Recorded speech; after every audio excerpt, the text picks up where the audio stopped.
Good morning मेरे प्यारे दोस्त। हिट द टारगेट में आपका बहुत बहुत स्वागत है। तो दोस्त आज हम लोग लाइंस एंड एंगल्स का पार्ट 1 शुरू करने जा रहे हैं। तो दोस्त जैसा कि हम लोगों ने पिछले क्लास में हम लोगों ने लाइंस के बारे में बात कर लिया था कि लाइंस क्या होता है। यानी लाइंस दोस्त जिसका दोनों इंड पॉइंट नहीं होता है, ठीक है ना। लाइंस में क्या होता है कि उसका इंड पॉइंट नहीं होता है, ठीक है। जबकि अगर दोस्त हम रे की बात करें तो रे लाइन का एक ऐसा पार्ट होता है जिसका एक इंड पॉइंट होता है, ठीक है ना, लेकिन दूसरा इंड पॉइंट नहीं होता है, ठीक है। तो इसको दोस्त हम बोलते हैं रे, ठीक है ना। इसको हम बोलते हैं लाइन, ठीक है। और लाइन जैसे अगर हम बोलें दोस्त ए बी हमारा ये ए है, ये पॉइंट बी है, तो इसको लिखने का तरीका क्या है दोस्त। तो ए बी को हम ऐसे ऊपर सिंबल से लिखते हैं, ठीक है ना। जबकि इसके अगर लेंथ की बात करें दोस्त तो हम केवल ए बी लिखते हैं, ठीक है ना। तो ये केवल लेंथ को डिनोट करता है। उसी तरह से दोस्त अगर ए ये पॉइंट है, यहाँ अगर हम बी ले लें दोस्त, तो रे ए बी को हम कैसे डिनोट करेंगे, यानी ए बी और इसके ऊपर ऐसे एरो का यूज़ करेंगे, ठीक है ना दोस्त। जबकि उसके लेंथ के लिए दोस्त हम ए बी ही यूज़ करेंगे, केवल ए बी, ठीक है ना। सिमिलरली अगर दोस्त लाइन सेगमेंट की बात करें तो लाइन सेगमेंट हमारा ये लाइन का ही एक पार्ट होता है, ठीक है ना दोस्त, जिसका दोनों इंड पॉइंट होता है, ठीक है ना। तो इसको हम बोलते हैं, अगर ये ए है एक बी है तो इसको बोलते हैं हम लाइन सेगमेंट ए बी, ठीक है ना दोस्त। और इसको डिनोट करते हैं ये ऐसे, ठीक है ना। एक तो ये लाइन ए बी हुआ। जबकि इसके भी अगर हम मैग्नीट्यूड की बात करें, लेंथ की बात करें दोस्त, तो ये हमारा ए बी ही लिखेंगे, ठीक है ना। तो दोस्त मैथ में हालांकि हम ये सब सिंबल का यूज़ कम ही करते हैं, ठीक है ना दोस्त। तो लाइन को दोस्त स्मॉल लेटर से हम इसको डिनोट कर देते हैं, जैसे कि line L, line M, N, तो हम इसको ऐसे स्मॉल लेटर से डिनोट कर लेते हैं, ठीक है ना। तो इस तरह से हम जैसे एल लाइन है, एम लाइन है, एन लाइन है, तो इसको हम डिनोट कर लेंगे। तो यही सब इसमें देखना है, ठीक है। अब दोस्त वही अगर बोले हम तो ये लिखा हुआ है कि recall that line end point is called line segment. तो लाइन सेगमेंट में दोस्त क्या होता है कि 2 इंड्स पॉइंट होता है, ठीक है ना। इसका 2 इंड पॉइंट होता है। And a part of line with 1 end point is called ray. तो रे के बारे में हमने देखा कि एक इंड पॉइंट होता है, ठीक है ना। तो इसको हम रे बोलेंगे, ठीक है ना। तो ये हमारा रे हो गया, वही बोल रहा है। Note that line segment A B is denoted by A B. तो इस तरह से लाइन सेगमेंट को ए बी को हम ऐसे डिनोट करेंगे और इसके लेंथ को केवल ए बी लिखेंगे दोस्त। The ray A B is denoted by A B. और रे ए बी को हमने भी बात किया दोस्त कि ए बी ऐसे हम डिनोट करते हैं, ठीक है। एंड इज डिनोटेड बाई, और लाइन को दोस्त हम ए बी और उसके ऊपर ऐसे हम एरो लगाते हैं, ठीक है। वही बोल रहा है कि however we will not use these symbols and will denote the line segment AB, ray AB, length AB and line AB by the same symbol AB. The meaning will be clear from the constraints sometimes we later. तो हम कभी कभी line को small letter से भी denote कर लेते हैं कि लाइन एल, एम, एन, ठीक है ना। तो हम मैथ में ये सिंबल्स का ज़्यादा हम यूज नहीं करेंगे, ठीक है ना। अब if 3 or more points lie on the same line they are called. अब देखिए दोस्त यहाँ पे क्या है कि अगर किसी लाइन पे, ठीक है ना, या लाइन सेगमेंट पे अगर 3 पॉइंट उस लाइन के ऊपर हो या बहुत सारा पॉइंट हो, ठीक है ना, तो उसको हम बोलेंगे कोलिनियर पॉइंट। तो ये ध्यान रखना है, ठीक है दोस्त, कि कोलिनियर पॉइंट्स क्या है। यानी वैसे पॉइंट्स जो एक स्ट्रेट लाइन पे हो, ठीक है ना, तो उसको हम बोलते हैं कोलिनियर पॉइंट्स, ठीक है दोस्त। जबकि अगर हम बोले नॉन कोलिनियर पॉइंट्स की, तो ये कभी स्ट्रेट लाइन पे नहीं रहेंगे। हमारा स्ट्रेट तीनों पॉइंट क्या है हमारा, ये कभी भी स्ट्रेट लाइन पे नहीं है, ठीक है ना। कोई भी हम कैसे भी ले लें, अगर ऐसे ले लें, ठीक है दोस्त, तो ये कभी दोस्त स्ट्रेट लाइन नहीं बनाएगा। अगर ये बनाएं, ये से ड्रॉ करें, तो ये स्ट्रेट लाइन नहीं है, ठीक है ना। तो इसको हम बोलेंगे 3 पॉइंट है, कितना भी पॉइंट हो दोस्त, ठीक है ना। अगर हम 4 पॉइंट ले लें तो दोस्त ये भी नॉन कोलिनियर पॉइंट्स हैं, ठीक है ना। लेकिन अगर कितना भी लाइन हो, 3 या 2 से ज़्यादा, 3 से ज़्यादा, कितना भी हो, तो दोस्त अगर सभी एक स्ट्रेट लाइन पे हो, तो उस सारे पॉइंट को हम बोलेंगे कोलिनियर पॉइंट्स, ठीक है ना। तो वही बोला कि इफ 3 और मोर पॉइंट्स, यानी 3 या 3 से ज़्यादा होना चाहिए पॉइंट्स, ठीक है दोस्त। तो एक लाइन पे, स्ट्रेट लाइन पे आ ही जाएगा दोस्त, ठीक है ना। तो इसलिए हम 2 पॉइंट्स की बात नहीं कर रहे हैं, तो 3 से ही शुरू होता है दोस्त, ठीक है ना। तो 3 पॉइंट्स या 3 से ज़्यादा पॉइंट्स जो एक लाइन पे हो, उसको कोलिनियर पॉइंट्स बोलेंगे। और अगर वो एक लाइन पे नहीं हो, तो दोस्त उसको नॉन कोलिनियर पॉइंट्स बोलते हैं, ठीक है ना। और दोस्त अगर हम एंगल की बात करें, तो बोल रहा है कि an angle is formed when 2 rays originate from the same end point, ठीक है ना। सेम एंड पॉइंट से अगर 2 रे ओरिजिनेट हो रहा है दोस्त, तो यहाँ एंगल का फॉर्मेशन होता है, ठीक है ना। तो वही बोलता है, और द रे making an angle is called the arms of the angle and the end point is called the vertex of the angle. तो दोस्त अगर हम एंगल की बात करें तो एंगल क्या है, यानी 2 रेज किसी पॉइंट से अगर ओरिजिनेट हो रहा है दोस्त, तो एंगल का फॉर्मेशन होता है, ठीक है ना। तो जैसे ये एंगल बनता है, तो देखिए दोस्त, इसको हम बोलते हैं आर्म्स ऑफ द एंगल, ठीक है ना। ये हमारा क्या है, arms of the angle, arm of the angle. ये एंगल का आर्म है, ये भी हमारा क्या है, आर्म, ठीक है दोस्त, ये आर्म है। और दोस्त इस पॉइंट, जो इसका and point, common and point है दोनों रे के लिए, तो इसको दोस्त हम बोलते हैं वर्टेक्स, ठीक है ना। ये वर्टेक्स ऑफ द एंगल। तो वही बोल रहा है कि an angle is formed when 2 rays originate from the same end point. Same end point से दोस्त 2 रे का फॉर्मेशन हो रहा है, ओरिजिनेशन हो रहा है, ठीक है ना। 2 रे ओरिजिनेट हो रहा है, तो इस तरह से एंगल का फॉर्मेशन होता है, ठीक है ना। और इस रेस को दोस्त हम बोलते हैं आर्म ऑफ द एंगल, जबकि ये जो कॉमन एंड पॉइंट है, तो इसको हम बोलते हैं वर्टेक्स ऑफ द एंगल, ठीक है दोस्त। तो वही लिख रहा है, arms of angle and and point is called the vertex of the angle, ठीक है। अब दोस्त अगर हम एंगल्स के बारे में बात करें, तो देखिए हमारा एंगल का टाइप की बात करें, तो एक होता है एक्यूट एंगल, एक राइट एंगल, एक ऑब्ट्यूस एंगल, एक स्ट्रेट एंगल और एक रिफ्लेक्स एंगल, ठीक है ना। यानी ये सारे हमारे एंगल्स के टाइप हैं, ठीक है दोस्त। तो देखिए अब यहाँ पे हम क्या देख रहे हैं कि कोई भी एंगल अगर 0 से बड़ा हो और 90 डिग्री से छोटा हो, तो हम उसको बोलते हैं एक्यूट एंगल। तो जैसे ये हमारा अगर x का मान, तो यहाँ पे क्या हो सकता है, 45 डिग्री हो सकता है, 60 डिग्री हो सकता है, 30 डिग्री हो सकता है, ठीक है ना, 60 डिग्री हो सकता है, 62 हो सकता है, 85 हो सकता है, ठीक है ना, 15 डिग्री हो सकता है। यानी 0 से बड़ा होना चाहिए और 90 से कम होना चाहिए, ठीक है। तो उसको हम बोलते हैं एक्यूट एंगल, ठीक है ना। जबकि राइट एंगल में दोस्त हमेशा एंगल कितना होना चाहिए, 90 डिग्री होना चाहिए, ठीक है ना। और इसका सिंबल हम ऐसे यूज करते हैं, ठीक है। तो कोई भी एंगल अगर 90 डिग्री के बराबर है, तो उसको हम बोलते हैं राइट एंगल, ठीक है ना। और ऐसा एंगल जो 90 डिग्री से बड़ा है और 180 से छोटा है, ठीक है ना।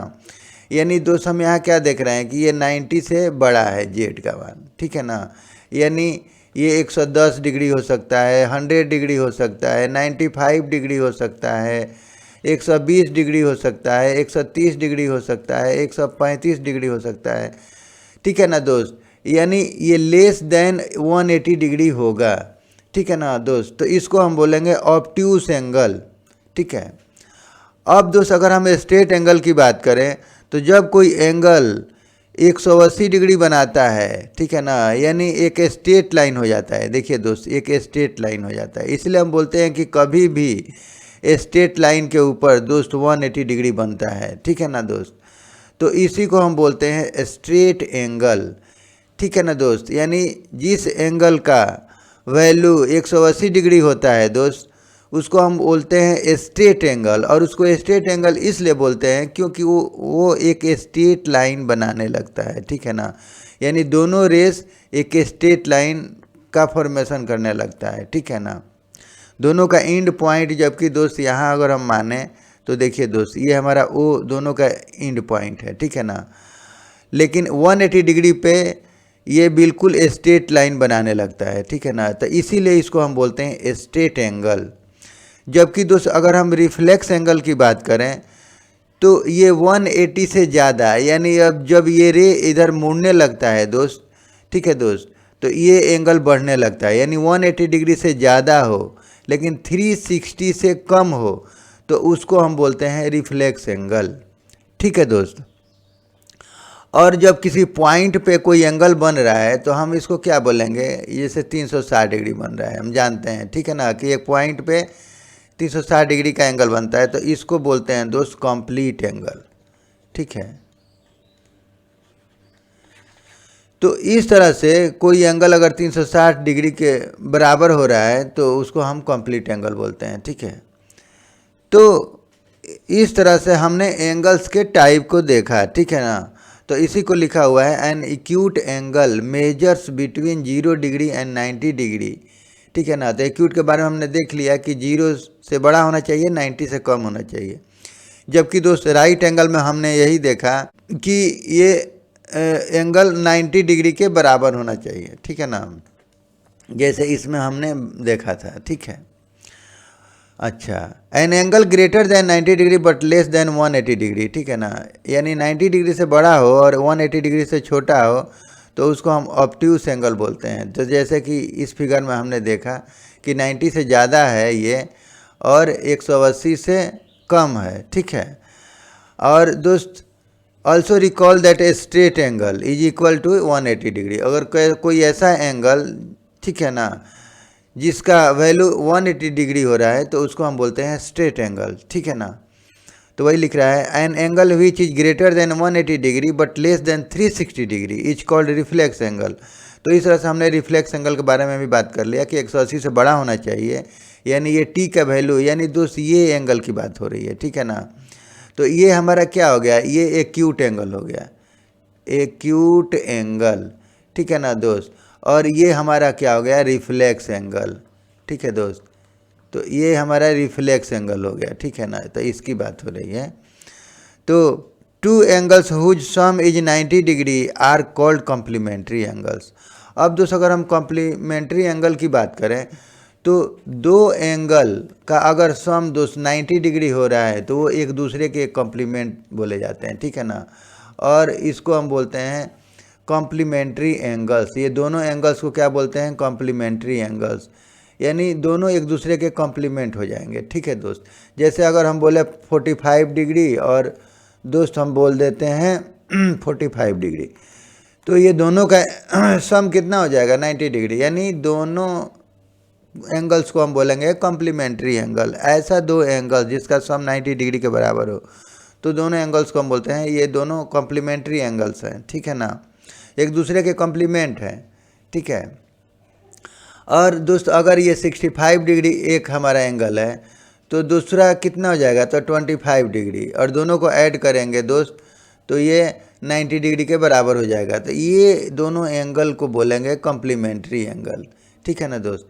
जबकि दोस्त अगर हम सप्लीमेंट्री की बात करें तो दोनों एंगल्स का सम अगर 180 डिग्री हो रहा है तो वो दोनों एंगल्स को हम बोलेंगे सप्लीमेंट्री एंगल्स, ठीक है ना। यानी दोनों एक दूसरे के सप्लीमेंट हो जाएंगे। जैसे दोस्त अगर हम बोलें कि जैसे a + b = 180 डिग्री, तो इसमें a का मान कुछ भी हो सकता है। जैसे अगर 120 होगा तो बी का मान कितना हो जाएगा 60 डिग्री और दोनों 180 डिग्री हो जाएगा। अगर ए का मान दोस्त 130 डिग्री हो तो बी का मान होना पड़ेगा इसको 50 डिग्री और इस तरह से दोनों को सम करेंगे तो 180 डिग्री, यानी ये दोनों एंगल्स को बोलेंगे सप्लीमेंट्री एंगल्स। यानी ऐसा टू एंगल्स, ठीक है ना, जिसका सम 180 डिग्री के बराबर हो रहा है तो दोनों एंगल्स को हम बोलेंगे सप्लीमेंट्री एंगल्स हैं, ठीक है ना, यानी एक दूसरे के सप्लीमेंट हैं, ठीक है। तो वही सब यहाँ पे लिखा हुआ है, ठीक है। अब दोस्त अगर हम एडजेसेंट एंगल की बात करें तो ये बोल रहा है कि देखिए दोस्त, two angles are said to be adjacent angles, ठीक है ना, if they have a common vertex, जिसका एक कॉमन वर्टेक्स हो, ठीक है ना। दो एंगल्स ऐसा हो जिसमें एक कॉमन वर्टेक्स हो और एक कॉमन आर्म हो, ठीक है ना दोस्त, तो ये दोनों एंगल एडजेसेंट एंगल कहलाते हैं, ठीक है। तो वही बोल रहा है कि two angles are said to be adjacent angles if they have a common vertex, एक कॉमन वर्टेक्स होना चाहिए, ठीक है ना, एक कॉमन आर्म और दोस्त एक कॉमन आर्म होना चाहिए, ठीक है, एक common arm and their non common arms are on different side of the common arm, और जो ये नॉन कॉमन आर्म है ये इस कॉमन आर्म के डिफरेंट साइड में होना चाहिए। जैसे एक इस साइड में है दोस्त तो एक दूसरे साइड में है, ठीक है ना। तो इस तरह से ये दोनों एंगल्स को दोस्त हम बोलेंगे एडजेसेंट एंगल। अब दोस्त अगर हम लीनियर पेयर ऑफ एंगल्स की बात करें तो देखिए दोस्त, two adjacent angles are called linear pair of angles if they are non common arms form a straight line, ठीक है ना दोस्त। यानी बोल रहा है कि दो एंगल्स इस तरह से हों, दो एडजेसेंट एंगल इस तरह से हों कि दोस्त दोनों का अगर हम सम करें, ठीक है ना, तो यानी दोनों मिल करके और एक स्ट्रेट लाइन का फॉर्मेशन करें। ये जो नॉन कॉमन आर्म्स है दोस्त वो एक स्ट्रेट लाइन बना रहा है, ठीक है ना। तो ये दोनों एंगल्स को दोस्त बोलते हैं हम लीनियर पेयर ऑफ एंगल्स यानी दोनों मिल के 180 डिग्री बना रहे हैं तभी ये स्ट्रेट लाइन बनेगा, ठीक है ना। तो इसको हम बोलेंगे लीनियर पेयर ऑफ एंगल्स, यानी दो एंगल्स का सम जब 180 डिग्री हो जाता है, ठीक है ना, और जब दोनों एक स्ट्रेट लाइन बनाने लगते हैं उसका नॉन कॉमन आर्म्स, तो उसको बोलते हैं हम लीनियर पेयर ऑफ एंगल्स, ठीक है ना। जबकि दोस्त अगर हम वर्टिकली अपोजिट एंगल्स की बात करें तो जब दो लाइन एक दूसरे को इंटरसेक्ट करता है तो ये वर्टिकली अपोजिट एंगल का फॉर्मेशन होता है और ये दोनं आपस में बराबर होते हैं। यानी इसका वर्टिकली अपोजिट एंगल ये हो जाएगा, यानी ए ओ डी बराबर दोस्त हमारा एंगल ए ओ डी बराबर एंगल बी ओ सी। तो ये इसको हम बोलेंगे वर्टिकली अपोजिट एंगल। उसी तरह से दोस्त अगर हम इसकी बात करें यानी एंगल बी ओ डी की बात करें तो ये भी आपस में इसको बोलेंगे वर्टिकली अपोजिट एंगल का, ये हमारे हैं, इसका वर्टिकली अपोजिट एंगल ये है, इसका वर्टिकली अपोजिट एंगल ये है और दोनों आपस में बराबर होता है, ठीक है ना। तो हमेशा वर्टिकली अपोजिट एंगल्स आपस में बराबर होता है।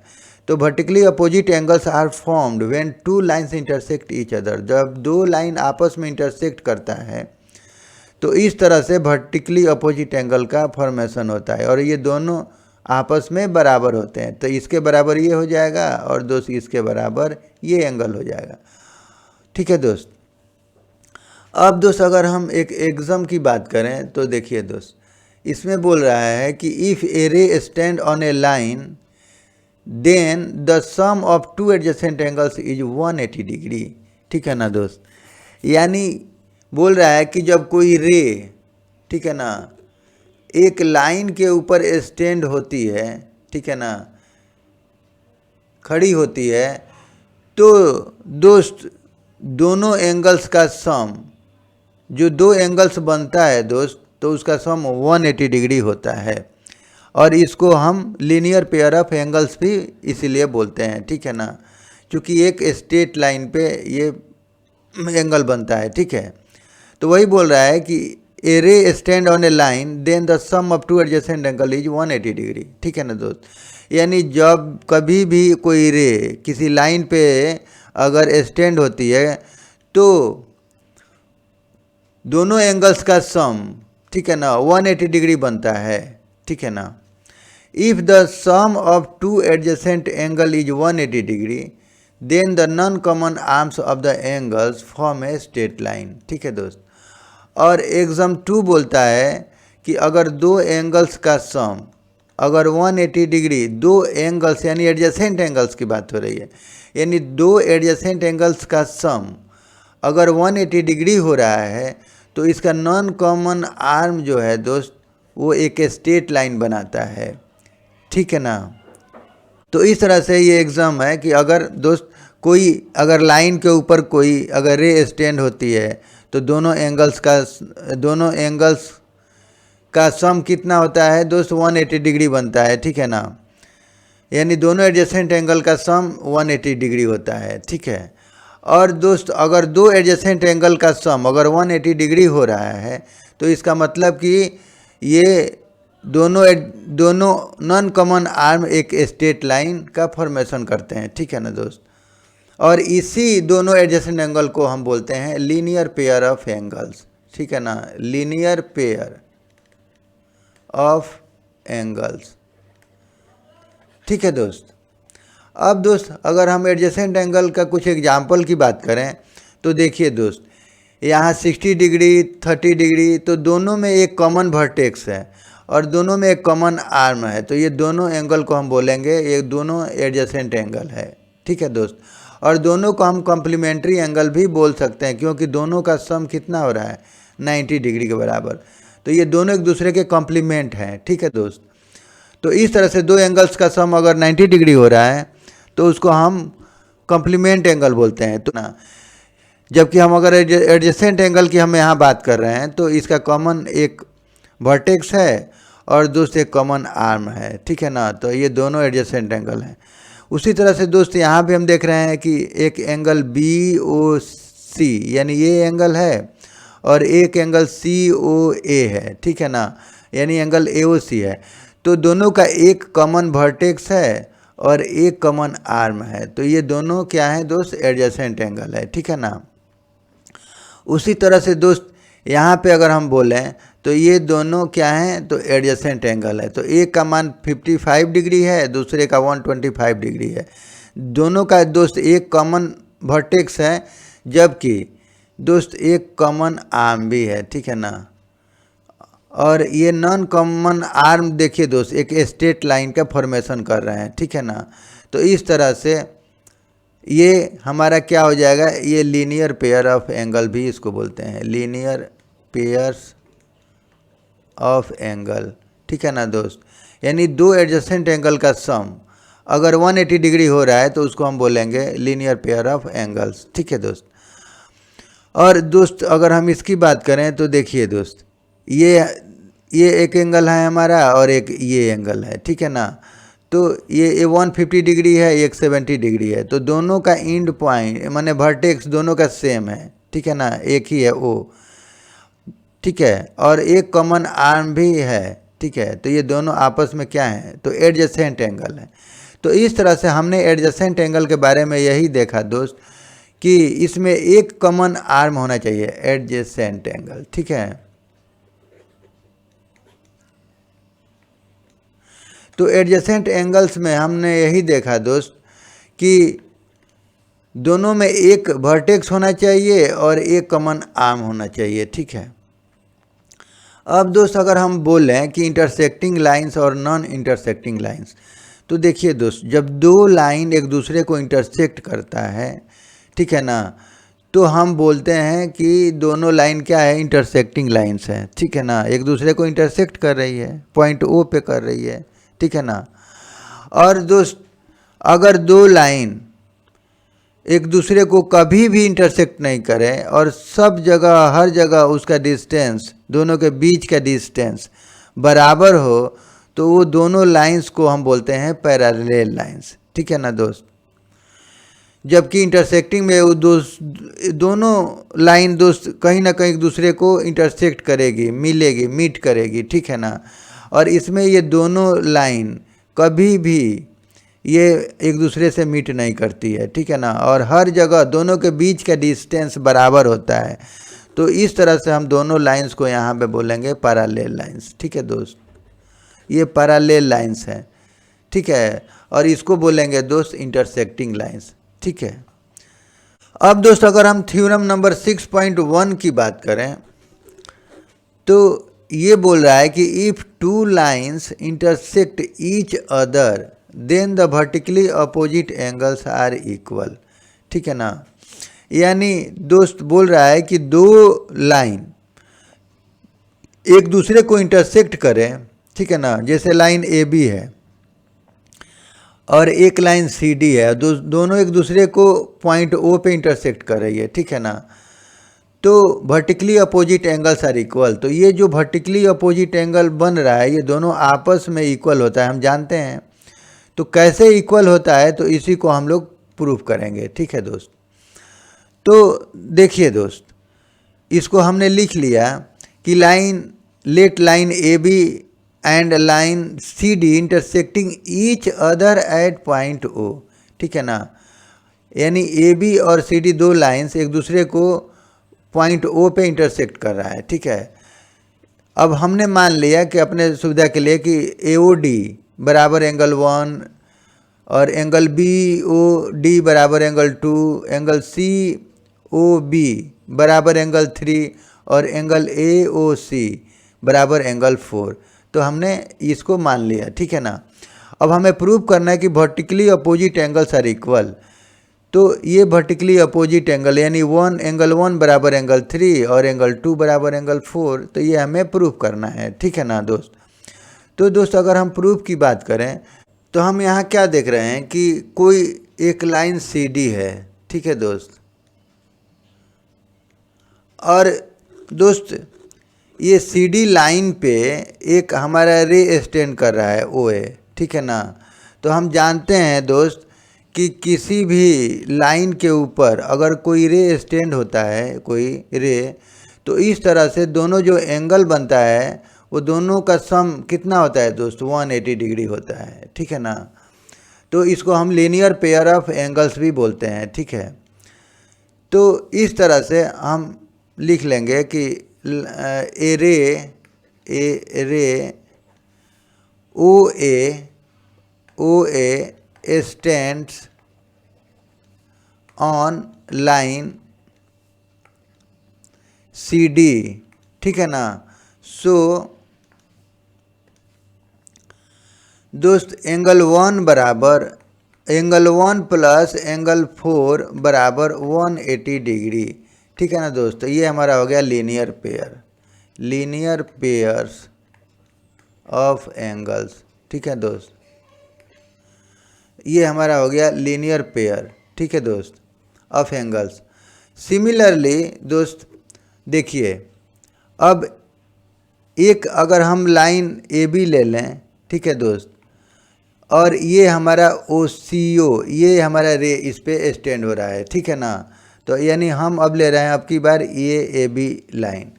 सिमिलरली रे सी ओ यानी ये रे दोस्त, ठीक है ना, ray C O stands on line A B दोस्त, ए बी पे स्टैंड हो रहा है, ठीक है ना, ए बी। तो सो एंगल 4 प्लस एंगल 3 बराबर 180 डिग्री, ठीक है ना। तो ये हमारा सेकेंड इक्वेशन हो गया, ये हमारा फर्स्ट इक्वेशन हो गया, ठीक है दोस्त। और इसको यहाँ लिख लेंगे कि लीनियर पेयर, ठीक है दोस्त। तो दोस्त अगर हम from first and second equation को देखें तो दोस्त ये राइट साइड हमारा जब बराबर है तो हमारा लेफ्ट साइड भी तो आपस में बराबर हो जाएगा, ठीक है ना दोस्त। तो इस तरह से फ्रॉम 1 and 2, तो दोस्त ये हमारा हो जाएगा एंगल 1 प्लस एंगल 4 बराबर एंगल 4 प्लस एंगल 3। ठीक है दोस्त, तो यहाँ हमारा 4 से 4 कट जाएगा। ठीक है दोस्त, तो इस तरह से एंगल 1 बराबर एंगल 3, तो ये हमारा मिल गया एंगल 1 बराबर एंगल 3।